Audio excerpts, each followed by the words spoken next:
75 years after the initial idea, time has finally come. The Unitary Patent and the Unified Patent Court launched today. My name is Mathieu Klos, and as a journalist, I have had the good fortune to cover the new court's development for many years.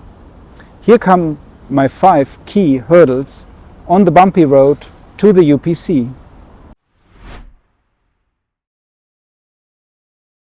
For more than 60 years, the main sticking point to create a unitary patent were always the language. On an EU summit in 2010, there was still no agreement in sight.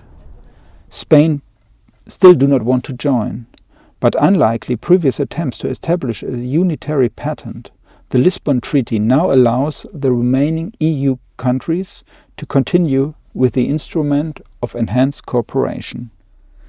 Nevertheless, the birth of the European Patent Package, consisting of the Unitary Patent and the UPC, will cause many problems in the years to come.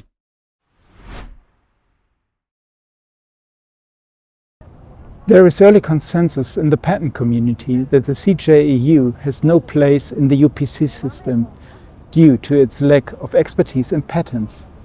But the CJEU is not playing along. It uses an opinion to criticize the UPC draft as incompatible with EU law. Because the Patent Court would interpret EU law, the CJEU would have to be involved. To avoid this, the patent package is redrafted. It will no longer start as an EU institution, but as a court of EU states on bilateral agreements. In 2013, the CJEU dismisses an initial lawsuit from Spain and Italy against the introduction of the unitary patent by way of enhanced cooperation. In 2015, Spain files 2 more unsuccessful lawsuits against the regulation of unitary patents and the choice of language. The agreements on the unitary patent and UPC are long since confirmed.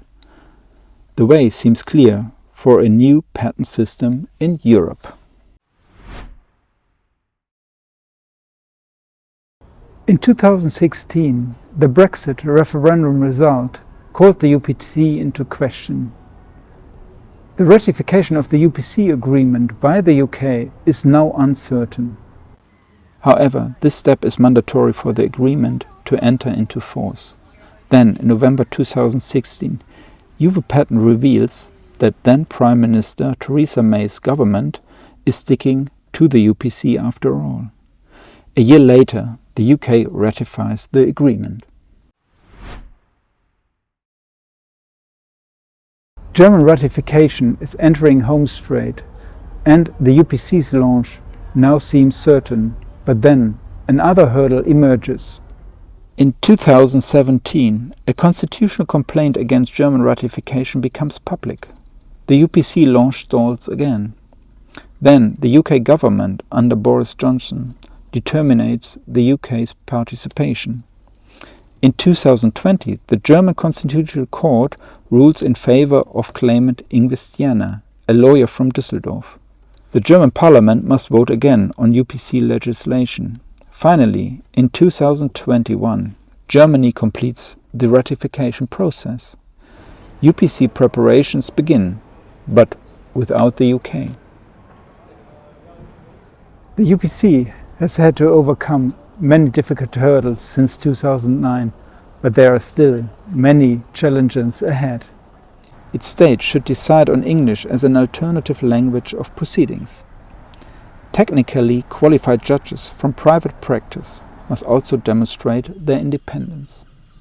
Furthermore, patent holders from all industries must work together to ensure that the UPC does not mutate to a purely mobile communication court due to too many SEP holders filing suits there. But for now, it's time to say, happy birthday UPC!